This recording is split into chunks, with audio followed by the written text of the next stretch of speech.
নমস্কার, আমি অ্যাস্ট্রোলজার কৃষ্ণপ্রসাদ প্রধান আপনাদের প্রত্যেককে আপনাদেরই চ্যানেল ইন্ডিয়ান অ্যাস্ট্রোলজিতে ওয়েলকাম জানাই। আশা করি সকলেই ভালো আছেন। আজকে আলোচনা করব বৃশ্চিক রাশির জাতক জাতিকাদের 2024 সালের এপ্রিল, মে এবং জুন মাস কেমন যাবে, সম্পূর্ণ বিস্তারিত আলোচনা করব। তাই বৃশ্চিক রাশি যারা তারা তো দেখবেনই, বৃশ্চিক লগ্ন যারা তারাও দেখবেন, এবং রাশি লগ্ন যাদের বৃশ্চিক তারা অবশ্যই ভিডিওটি স্কিপ না করে সম্পূর্ণ মনোযোগ সহকারে দেখতে থাকুন। শুধু দেখলে হবে না, বুঝতেও হবে, এবং সবশেষে জানাবো কি করণীয়, কি করলে আপনারা এই 3 মাস আরো ভালো থাকতে পারবেন। তাই সর্বপ্রথমে দেখে নেব এপ্রিল মাসের শুরুতে গ্রহের গোচর অবস্থান। রাশির চতুর্থ ভাব অর্থাৎ কুম্ভ রাশিতে বসে রয়েছেন শনি এবং মঙ্গল। পঞ্চম ভাব অর্থাৎ মীন রাশিতে রয়েছেন রবি, শুক্র এবং রাহু। ষষ্ঠ ভাব মেষ রাশিতে বসে রয়েছেন বৃহস্পতির সাথে বুধ, এবং একাদশ ভাব অর্থাৎ কন্যা রাশিতে বসে রয়েছেন কেতু। এটা গ্রহের গোচরের উপরে রাশি ভিত্তিক আলোচনা, কারো ব্যক্তিগত জন্মছক নিয়ে কিন্তু এই আলোচনা নয়। তাই সর্বপ্রথমে দেখব বৃশ্চিক রাশির জাতক জাতিকাদের শরীর স্বাস্থ্য কেমন থাকবে। আপনারা প্রত্যেকেই জানেন বৃশ্চিক রাশির অধিপতি হচ্ছেন মঙ্গল, অর্থাৎ রাশিপতি মঙ্গল তিনি কিন্তু চতুর্থ ভাবের উপরে কেন্দ্রস্থানে বসে রয়েছেন, শনির সাথে বসে রয়েছেন, এবং তারপরে তিনি কিন্তু পঞ্চম ভাবের উপরে গমন করবেন 23শে এপ্রিল, এবং 23শে এপ্রিল থেকে তিনি 1 জুন পর্যন্ত পঞ্চম ভাবে থাকবেন। 1 জুনের পরে তিনি ষষ্ঠ ভাবে অর্থাৎ মেষ রাশিতে গমন করবেন। যেহেতু ষষ্ঠ ভাবের অধিপতিও মঙ্গল, তাই মঙ্গল সেখানে কিন্তু আপনাদেরকে অশুভ ফল প্রদান করবেন না, শুভ ফলই প্রদান করবেন। মঙ্গলের অবস্থান কিন্তু খুব ভালো রয়েছে এই 3 মাস।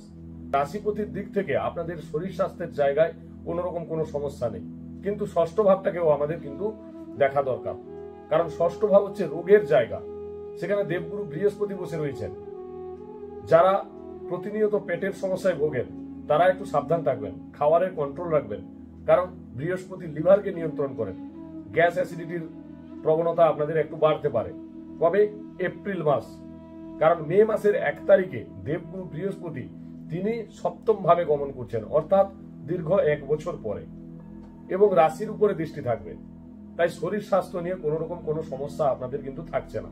এবারে দেখবো শিক্ষাও আমরা বিচার করে থাকি পঞ্চম ভাব থেকে। পঞ্চম ভাবের উপরে বসে রয়েছেন শুক্র, রাহু এবং রবি, কিন্তু পঞ্চমপতি তিনিও বসে রয়েছেন ষষ্ঠ ভাবের উপরে।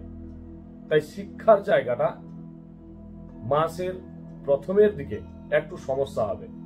কারণ কি? কারণ রাহু বসে রয়েছেন।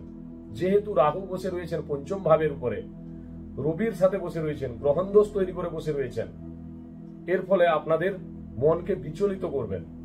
আপনারা ভাববেন যেটা করছি সেটা ঠিক, না যেটা করব সেটা ঠিক হবে, এই নিয়ে একটু সংশয়ে থাকবেন। দেবগুরু বৃহস্পতি পঞ্চমপতি তিনি ষষ্ঠ ভাবের উপরে বসে রয়েছেন, কিন্তু তিনি সপ্তম ভাবের উপরে গমন করবেন 1 মে। যেহেতু সপ্তম ভাবের উপরে গমন করবেন, পঞ্চমপতির দৃষ্টি কিন্তু আপনার রাশির উপরে থাকবে। তাই শিক্ষার জায়গায় ছোট ছোট সমস্যা যদি আপনাদের হয়, তাহলে কিন্তু সেই সমস্যা মে মাসের 1 তারিখের পরে কিন্তু ঠিক হয়ে যাবে।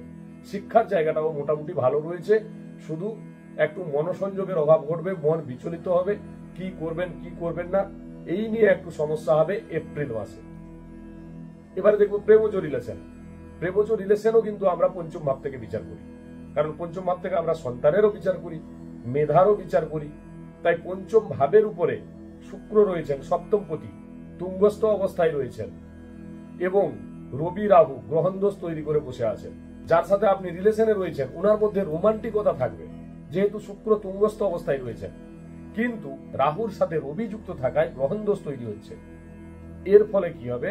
আপনি যার সাথে রিলেশনে রয়েছেন ওনার মুড সুইং হতে পারে, অর্থাৎ কখনো ভালো কখনো খারাপ। আপনি নিজেই বুঝতে পারবেন না কি কারণের জন্য এরকম বিহেভিয়ার করছে, আপনি নিজেই দুশ্চিন্তাগ্রস্ত হয়ে যাবেন। ওনার মধ্যে একটু ইগো থাকবে। কতদিন পর্যন্ত? 13ই এপ্রিল পর্যন্ত। 13ই এপ্রিল কিন্তু রবি মেষ রাশিতে গমন করবেন, এবং 1 মে পঞ্চমপতি তিনি সপ্তম ভাবের উপরে যাবেন। যাদের রিলেশন নেই তাদের নতুন রিলেশন হওয়ার সম্ভাবনা রয়েছে, বন্ধুত্ব হতে পারে।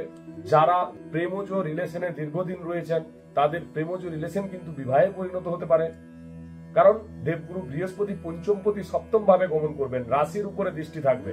এপ্রিল মাসের শুরুতে প্রেমজ রিলেশনের জায়গায় যে সমস্যা ছিল সেই সমস্যা আপনাদের সমাপ্ত হবে মে মাসের 1 তারিখের পর থেকে। এবার দেখবো বিবাহিত জীবন। বিবাহিত জীবন আমরা বিচার করে থাকি সপ্তম ভাব থেকে। সপ্তমপতি শুক্র তিনি কোথায় বসে রয়েছেন? তিনি বসে রয়েছেন পঞ্চম ভাবের উপরে। ফ্যামিলি প্ল্যানিং করতে পারেন, দুজনের মধ্যে অ্যাডজাস্টমেন্ট থাকবে এপ্রিল মাসের শুরুতে। কিন্তু 24শে এপ্রিল শুক্র ষষ্ঠ ভাবে গমন করবেন, অর্থাৎ মেষ রাশিতে গমন করবেন, সপ্তমের দ্বাদশ ভাবে গমন করবেন। তাই 24শে এপ্রিল থেকে 19শে মে পর্যন্ত আপনাদের বিবাহিত জীবনে ছোট ছোট কথায় ভুল বোঝাবুঝি, গন্ডগোল, অশান্তি হওয়ার সম্ভাবনা থাকছে। তাই একটু সাবধান থাকতে হবে আপনাদেরকে। মেষ রাশিতে যতদিন শুক্র থাকবেন আপনারা একটু সাবধান থাকবেন।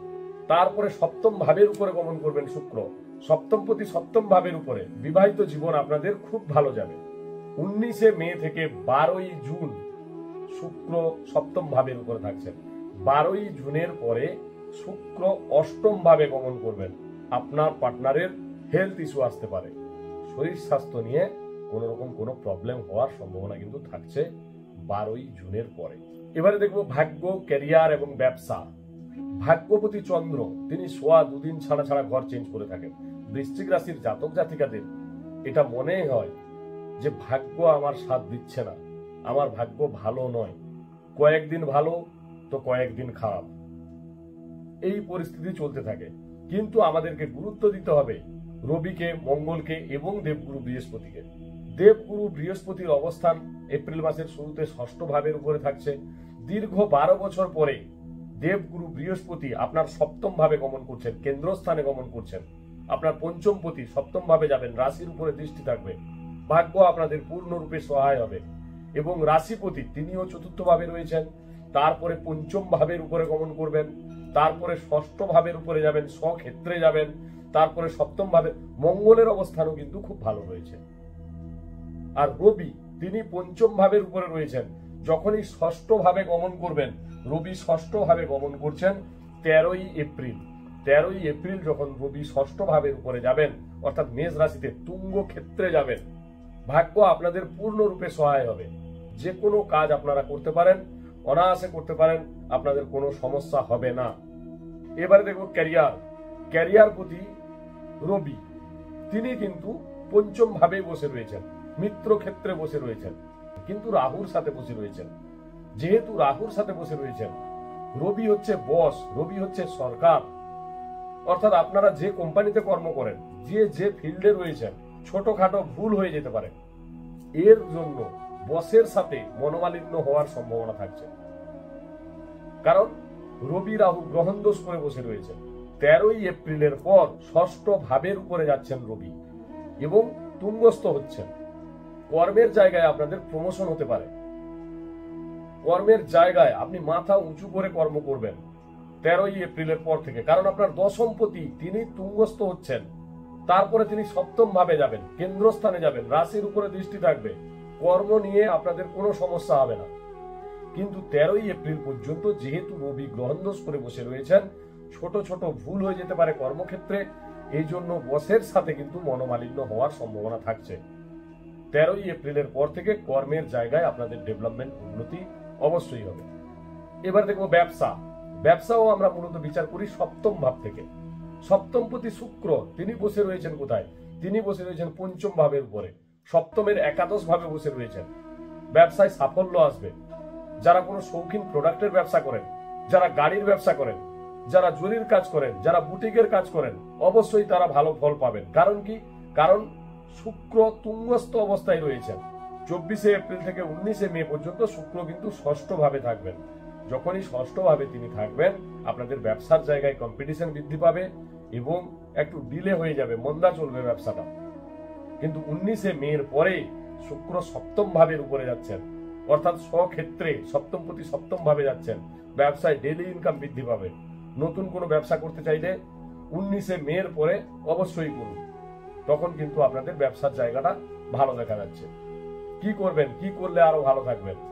শুক্রের বীজ মন্ত্র জপ করুন, বুধের বীজ মন্ত্র জপ করুন, প্রত্যহ হনুমান চাল্লিশা পাঠ করুন এবং মঙ্গলের বীজ মন্ত্র জপ করুন। আজকে এই পর্যন্ত। যদি ভালো লাগে লাইক, কমেন্ট, শেয়ার অবশ্যই করবেন এবং চ্যানেলটিকে সাবস্ক্রাইব করুন, যাতে নেক্সট ভিডিও ছাড়ার সাথে সাথে সবার আগেই নোটিফিকেশনটি আপনার মোবাইলে চলে আসে। সবাই ভালো থাকবেন, সুস্থ থাকবেন।